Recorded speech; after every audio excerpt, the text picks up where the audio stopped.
안녕하세요. 대신 부동산 정보를 읽어주는 로로 부동산입니다. 최근 신혼희망타운 공급이 부쩍 많아졌습니다. 신혼부부와 예비 신혼부부 등이 자격을 갖추고 있으면 저렴한 가격에 분양을 받을 수 있는데요.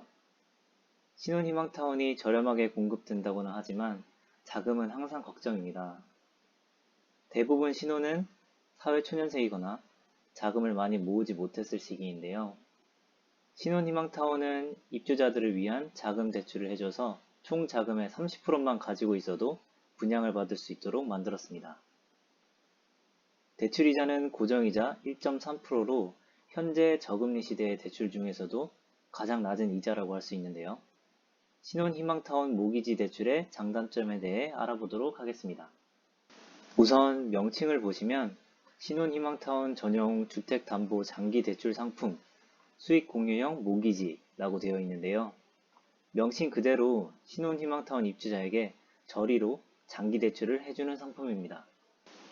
모기지라는 것은 영어로 담보대출이라는 뜻이고 수익 공유형 모기지라고 하면 우리가 장기 대출을 받지만 주택도시기금과 수익을 공유하는 대출이라고 생각하시면 되겠습니다. 연 1.3% 고정금리로 최장 30년간 집값의 70%까지 지원하고 시세 차익의 최대 50%를 기금과 정산한다고 했는데요. 신혼희망타운 자격이 총 자산 3억 300만원 이하이고 이 기준을 초과하면 자격이 안 되기 때문에 신혼희망타운 당첨자가 될 수 없습니다. 주택 공급 가격이 총 자산 가액을 초과하는 주택의 입주자로 선정된 분이 의무 가입 대상인데요. 다르게 말하면 분양가가 3억 300만원을 넘으면 무조건 이 대출을 일부라도 받아야 한다는 뜻입니다. 가입 한도는 4억 원, 주택 공급 가격의 70% 이내이고 예를 들어서 분양가가 5억 7천 이하는 모두 70% 대출이 가능하다는 뜻입니다. 그럼 장기 대출을 받아 수익을 기금과 공유해야 한다고 했는데 얼마나 빌려야 할지 그리고 언제까지 빌려야 할지 고민이 될 것 같습니다. 대출 기간은 1년 거치 19년 또는 1년 거치 29년, 원리금 균등 분할 상환 원칙이고 중도 상환 시에는 전액 상환만 허용이라고 되어 있으며 이 기간에 따라 내야 하는 원리금이 다르기 때문에 20년을 빌릴지 30년을 빌릴지 잘 생각해 보셔야 합니다. 최근에 분양한 장항 신혼희망타운 A-5 블럭을 예를 들어 설명해 보겠습니다. 표를 보시면 5층에서 최상층까지의 층이 대부분이고 기본형으로 많이들 하시기 때문에 3억 5,089만원으로 잡고 계산해 보겠습니다. 옵션과 확장에 따라 다르지만 3억 5,100만원을 20년 동안 빌리면 한 달에 약 166만원씩 20년을 내야 하고 총 이자는 4,780만원이 되겠습니다. 30년으로 계산했을 땐 한 달에 약 118만원씩 30년간 내야 하고 총 이자는 약 7,300만원이 되겠습니다. 20년과 30년을 비교했을 때 한 달에 약 48만원 차이가 나네요.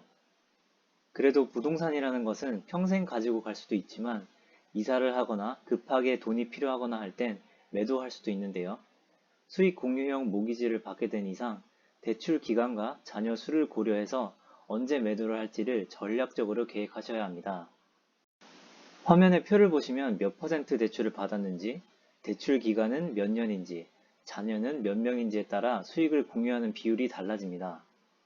자금이 부족해서 또는 대출을 많이 받는 게 유리하다고 판단하신 분들은 대출 70%를 실행할 거라고 생각되는데요. 70%를 받았고 현재 해당 주택에서 자녀 없이 8년째 살고 있는데 집값이 3억이 올라서 집을 팔고 싶다 라고 한다면 3억이라는 수익 전부를 가져올 수 있는 게 아니라 50%인 1억 5천만 원을 가지고 나머지 1억 5천만 원은 주택도시기금의 수익을 공유해야 하는 형태입니다. 집값이 3억 올랐는데 나는 1억 5천을 가져간다면 좀 억울하겠죠? 하지만 만약 자녀가 2명 있다면 30%인 9천만 원을 공유하고 2억 1천만 원을 가지게 되는 겁니다. 어떤가요? 굉장히 고민되죠? 앞으로 내가 살 신혼희망타운이 가격이 오를지 안 오를지 그리고 오른다면 언제 오를지, 자녀 계획은 어떻게 할 것인지, 이 모든 게 고민이 되게 하는 수익 공유형 모기지입니다. 일부 사람들은 이러한 수익 공유형 모기지에 대해 안 좋은 시각을 가지고 있는데요. 저는 이러한 제도가 주택에 대한 수요를 억제하고 자녀를 많이 낳을 수 있게 유도하는 좋은 제도라고 생각하는데요. 여러분 생각은 어떠신가요? 지금까지 신혼희망타운 수익 공유형 모기지에 대해서 알아보았는데요. 해당 내용이 도움이 되었다면 구독과 좋아요 부탁드리고 궁금한 것이나 시간이 없어서 알아보지 못하는 내용을 댓글에 문의하시면 영상 제작 또는 답변 드리도록 하겠습니다. 지금까지 로로부동산이었습니다. 안녕.